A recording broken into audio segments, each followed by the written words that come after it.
Hold on one second. We about to get to the bottom of this, ladies and gentlemen. This don't make no sense whatsoever. Welcome to the Dark Waters channel, where we explore mysteries, figure out the truth, dive into politics, and anything else you want to know about. That's what we doing over here, baby. Let's go. What's up, ladies and gentlemen, and one and only James Williams, Dark Waters. Happy Sunday to you. This video won't be extremely long, but I do want to touch on some things. And you guys know anytime I talk about weather, I refer to Weatherman Plus. So Mark, homie, hopefully you never get offended that I promote you, but you are my weather guy, and I believe in promoting those people who I follow and watch. So if you have been following this channel for a while or following Weatherman Plus, you know that this storm is a historic snowstorm. And you know that the nature of this storm is, I would say, absolutely insane. We have watched Mark explain this over and over and over again. Probably for the past week and a half, maybe 2 weeks, he's been telling us about this. And when I initially brought this to your attention, I was talking about Inauguration Day and the blackouts. And then it dawned on me that it's a little bit more to this weather-modified storm than we think. Number one, I would like to see if people report drones during the snowstorm. So let's be looking for drone footage during the snowstorm, because if it's aliens, then aliens are not afraid of snow. Let's be clear about that. But second of all, here's what I see. We have the certification of the election on tomorrow, and there's a snowstorm hitting D.C., and then we get a little bit of a break, and then we get another snowstorm. And then there's a snowstorm scheduled for the day of inauguration. Now, if it's one thing that we've noticed during this hurricane season, was that hurricanes were doing things that were extremely strange. There were hurricanes that were going across the Gulf of Mexico. They would get right to the border of the United States and Mexico. They make hard right turns and slam into Houston. We saw the hurricane that came across the Gulf and targeted the area of North Carolina, where everybody's claiming that there's lithium. And the reason why that area was targeted is because they wanted to run the people out of the area and take over the lithium deposits that are in the ground. And there's some supporting evidence for that, for what I'm hearing from that area. And so the point I'm making is, this year we saw storms doing things they just didn't do. This year we saw dust come from the Sahara and crowd up the area where storms would normally take flight and slam into America. And so when that didn't happen, we saw storms rising from the southern Gulf and other peninsulas, and then taking strange, weird patterns and doing strange, weird things, almost alien things. Out of this world, all you aliens.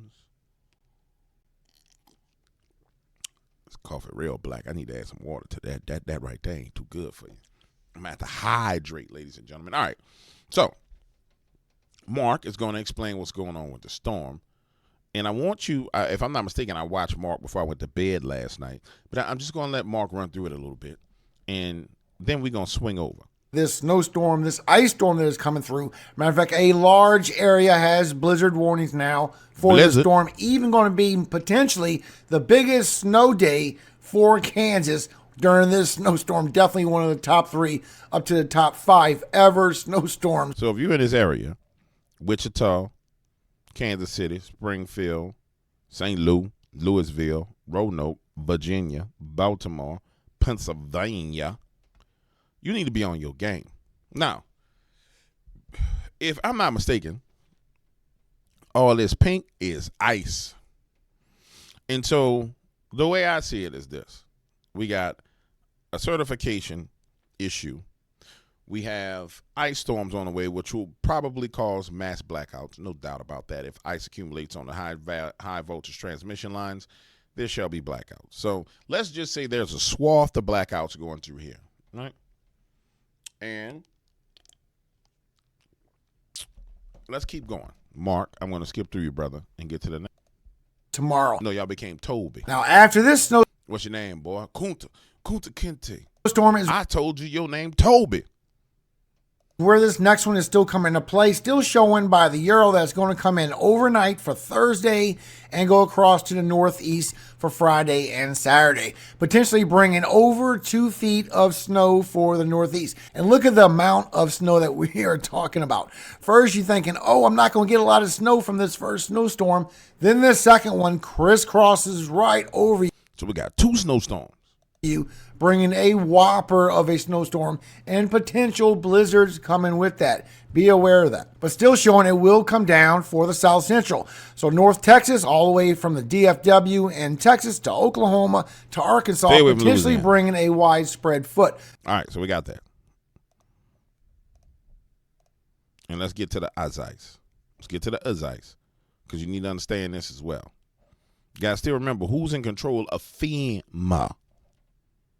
It's showing a huge ice storm coming for the South instead of bringing that huge snowstorm for you. So now it's showing potentially inches of freezing rain, which always goes down when you get close. It'll be all right if it melts. Is it going to melt more? This one didn't much, but this one should. Not knowing what this is going to bring for Texas just yet, and it could come across the South and the Southeast with the freezing rain. But remember, we still have multiple chances at southern snowstorms, so don't forget that. So we have this first one that's coming through, bringing a good chance for the southern snow and ice storm with this.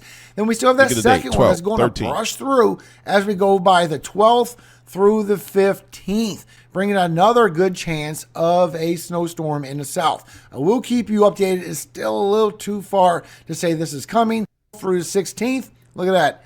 Big below average anomaly is still going to hang out before that moves away and we go into that above average pattern. All right. So I think we've established. Who are you? Who are you, brother? I don't know who you are. I need you to get off my screen. I was talking to Weatherman Plus. The weather is changing. All right. So now we've established we got weird weather going on. I just want to make sure you saw that. So we got the weird weather popping off, and we got inauguration, and we got certification day coming. Now, if they don't stay there to certify, which they should be staying in D.C. to certify the election on tomorrow, if they abandon their desks and don't certify the election, we're going to have problems on our hands. Now, I could see them running off because of a snowstorm to not certify. I can actually see them doing this. And I can see them using the snowstorm as a reason not to certify, even though common sense tells you you got a job to do. You are a part of Congress and Senate, and ain't nothing about to happen to you. It can snow all it won't. You're going to be good. But I can see them doing this. I can fully see them deciding that they're not going to certify the election. So watch this. You say this? Can any of you tell me what their currency is? I'm pretty sure you know. I can't say what the currency is because, YouTube would be like, oh, you said some things you shouldn't be saying. And we gonna demonetize you. But what's the currency of the deep state? What is their currency? Hold on, I'll be right back. I want to see if I can find if anybody else has come to the same conclusion that I came to about this election certification with the storm. And just like that, there it is. Tomorrow, January 6th, Congress is set to get together to certify the 2024 election and officially announce Donald Trump as the new president up and coming on January 20th. But do you also know what's going to happen tomorrow in Washington, D.C.? Well, tomorrow in Washington, D.C., they're going to get their first significant snowstorm since 2010. Shocker. Power outages and transportation delays are going to be likely in this storm, and areas from Kansas to West Virginia are going to get significant snow, looking anywhere from 5 to 8 inches or 8 to 10. That's what she said. Now, unfortunately for Congress, according to the Constitution, they have to meet in person in order to count those electoral votes. They open the sealed envelopes, and then they read them out from each state, and then Kamala Harris gets up and she ceremoniously announces that Donald Trump has won the election over her, if they can get there. Now, Marjorie Taylor Greene, who is also required to be there for this vote, has posted under her X that the majority of the January 6th at 1 p.m., Congress must certify President Trump's historic election. Washington has a winter storm warning for January 5th through 7th, expected possibly a foot of snow. Many members of Congress left town this weekend, even though they were told to stay. I am here and will walk to the Capitol if I have to. congressmen left town this weekend, even though that they knew a snowstorm was coming, even though that they knew that they were required to be at the certification tomorrow. She stayed. Good for her. But they left, even though they were told to stay, I guess. So as somebody who has lived through numerous snowstorms, getting anywhere from 5 to 8 inches to up to a foot to up to 2 feet one Christmas, let me offer you some tips. First of all, get there early, as in get on the plane this morning and get back to DC today ahead of the storm. Secondly, have a plan to ensure that the certification goes smoothly. They're expecting power outages. Bring some flash. What the hell are you talking about, girl? This is the government of the United States. They got she joking. She funny. But I'm gonna let her go ahead and some cook. Dried fruits and nuts in case you get hungry, and make sure you got plenty of water. Pack yourself a change of clothes. But what happens if they don't all get there and they can't do the certification? Well, I don't fucking know, because I looked and I can't find it anywhere. I assume that maybe they'll just postpone it. I'm not really sure what the ramifications with that would be, if there would be any. So wild that the most significant snowstorm that DC has had since 2010 is going to be happening tomorrow on January 6th. No, it's not. We'll just see what happens. One time we had a snowstorm during work with this place where I worked, and do you know what happened? I had a boss that came and picked me up on a snowmobile. So maybe that's an option too. It's gonna be just fine. It's fine. She's cute and funny. I wonder what happens if they don't meet the certify. I'll be right back, ladies and gentlemen. I'll be right back. I'll be a monkey's damn uncle. I will be a monkey's damn uncle. So, have you ever heard of DeepSeek AI? You need to try it. It has AI agents, unlike ChatGPT. China released DeepSeek to compete with ChatGPT, and quite frankly, it utterly destroys ChatGPT when it comes to the fact that it has built-in AI agents which talk to each other and do research. So I'm sitting here saying to myself, what the hell actually happens if, worst case scenario, they don't go to DC to certify the election? And so I go down this rabbit hole talking to DeepSeek. And listen to this. And I went all the way down the rabbit hole, but when you get to the bottom, it basically says there's a constitutional crisis. And I kept on trying to get it to solve the crisis, but it couldn't solve the crisis. All right, the U.S. Constitution does not explicitly state what happens if the election results are not certified by January 6th. However, the process of certifying electoral votes is outlined in the Electoral Count Act of 1887, which was later modified or amended in 1957. Here's generally what happens. Electoral College votes. The Electoral College meets, casts its votes in mid-December. Congressionally certified on January 6th. Failure to certify. If the results are not certified by January 6th, it would, and it actually does create a constitutional crisis, as there is no clear procedure for what happens next. The Constitution does not provide a specific remedy for the situation. Potential scenarios. Congress could decide. Congress might have to decide how to proceed, potentially leading to debates and disputes over which electoral votes should be counted. That's a problem. Contingent election. If no candidate receives a majority of the electoral college votes that are properly certified, the House of Representatives would choose the president, which each state delegation having one vote.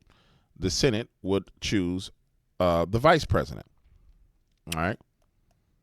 Legal challenges. There could be a legal challenge and litigation over the certification process, potentially leading to delays or changes to the outcome. Presidential transition. If the election results are not certified by January 20th, inauguration day, the situation could become even more complicated. The Constitution requires that the president's terms ends at noon on January 20th. If there is no president-elect, it is unclear who would assume power. The Presidential Succession Act might come into play, but this is uncharted territory. Watch this. Now let's go. I went down and I said, okay, talk to me about the Presidential Succession Act. Watch this bull crap. Let's get to the part.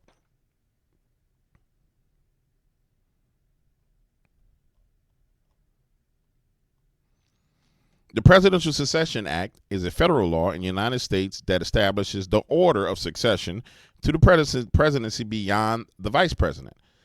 It was enacted in 1947 to provide a clear line of succession in the event that both the president and vice president are unable to serve. President and vice president are unable to serve. This is so subjective. It's ridiculous. If these people don't certify, bro, this is going to the Supreme Court and we're going to be in turmoil. The act outlines a specific sequence of officials who would assume the presidency, starting with the Speaker of the House of Representatives, followed by the President pro temp of the Senate, and then the cabinet secretaries in order of establishment of their departments. Key points about the Presidential Succession Act: order of succession, Vice President, Speaker of the House, President pro temp Senate, cabinet secretaries. Purpose: to ensure continuity of government in cases where both the president and vice president are unable to serve. How many times have we heard them talk about continuity of government? Guys, this may sound conspiratorial, and I'm just going to say it like this. I may be 1,000% off base with this, because it's, according to this AI, it's legal territory that nobody's ever ventured into. But I'll say this. Under the Joe Biden administration, we have ventured into legal, constitutional territory that America has never been into. I mean, we've never been into the territory where, former presidents, people were trying to arrest former presidents. It was just unprecedented for them to do that. We've never been in territory where they were literally flying in thousands of migrants and housing them all over. When you look at the past of what has gone on, and you look at what's coming down the pipeline, you can see this chaos and confusion laying out right in front of you. So it's not far-fetched for me to say the things that I'm saying. And it really wouldn't be conspiratorial for me to go down this rabbit hole, but I'm not sure. But if we look at the key points of order, the key points about the Presidential Succession Act. Now, granted that if the Presidential Succession Act or this federal law is enacted, it's defined by this: to provide a clear line of succession in the event that both the president and vice president are unable to serve. So, president and vice president unable to serve, the current president, vice president, are Kamala Harris and Joe Biden. It seems to me that this act would apply to the fact that if they are unable to serve, then it goes down to another level, right? Which would be Speaker of the House. Who is the Speaker of the House? If I'm not mistaken, that's Mike Johnson at this point in time. Right? I don't see this act saying that Kamala Harris would be president, because technically their term is over on the 20th of January, so she's not able to serve because the term is over. But between the 6th and the 20th,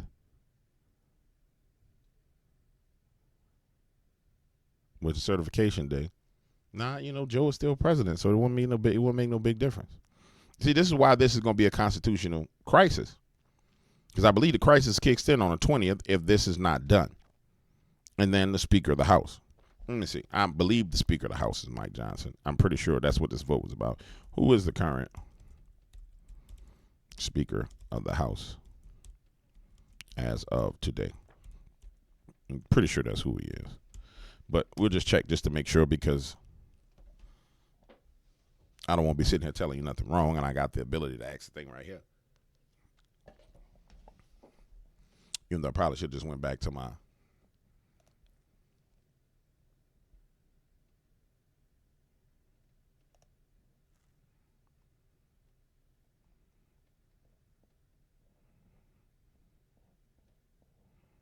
Well, most Republican lawmakers are calling for an extension of Trump's tax cuts when he takes office again in a couple of weeks. House Republicans are meeting on this and other issues as we speak. But my next guest... And I'm going to keep it real with you. Not when Nancy Pelosi ain't the Speaker of the House, dude. She just, it's going to be Mike Johnson. All right, so...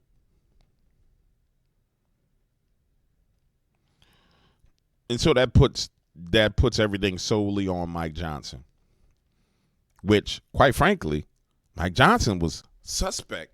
He was real sus, bruh. You know what I'm saying? He was real sus. He was sus, dog. Mike Johnson is sus. I mean, let's keep it real. Mike Johnson is sus. Watch this. Remember Elon had to go up, Elon and Mike Johnson. I don't have to tell y'all this. The spending bill we just went through. I don't have to show you that. We just went through that with Mike Johnson. He was real suspect. It was Elon who everybody all of a sudden turned their back on.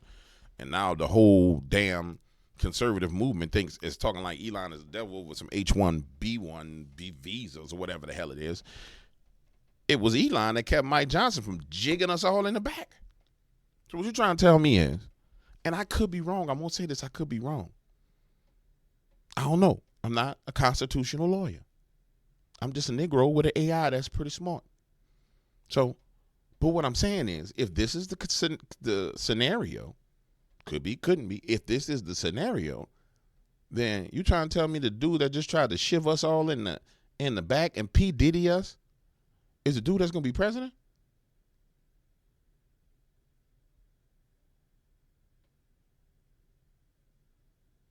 I don't like that. No, I don't like that. Because let me tell you why I don't like it. Because if homie would have came out and just been like, nah, we ain't passing this bill off rip. If Elon and Vivek and all these people didn't have to put no pressure on them, I'd be cool with it. I'd be cool like Cool Whip. I'd be happy as a kid in the project with Kool-Aid with a whole pound of sugar in it. But I ain't happy as that kid in the St. Bernard project with the pound of Kool-Aid, sugar in his Kool-Aid. Now I feel like Mike Johnson is just giving me some old dirty ass hose pipe tap water and putting a Kool-Aid packet in it. And then he won't serve it to me as Kool-Aid. It ain't Kool-Aid without sugar, Mike. You need some sugar to make it Kool-Aid. So, could I be wrong? I will admit, absolutely I could be wrong. Because quite frankly, this is territory I don't know a damn thing about. I ain't nobody that's sitting here with a pocket constitution running around reading a pocket constitution. I got one around here somewhere, but I ain't sat down to read the whole damn thing. Quite frankly, I doubt if many of you have sat down to read the whole damn thing. Should we do it? Absolutely. Can I say that I'm wrong for not reading the whole damn thing? Absolutely. I'll admit that to you right now. But I'm using the AI, and the AI can't find no solution to the damn problem. It's a damn problem with no solution, according to the AI, with the exception of it going to Mike Johnson. And I don't like it. That's what I'm telling you. I don't like it. And that's all I'm going to say.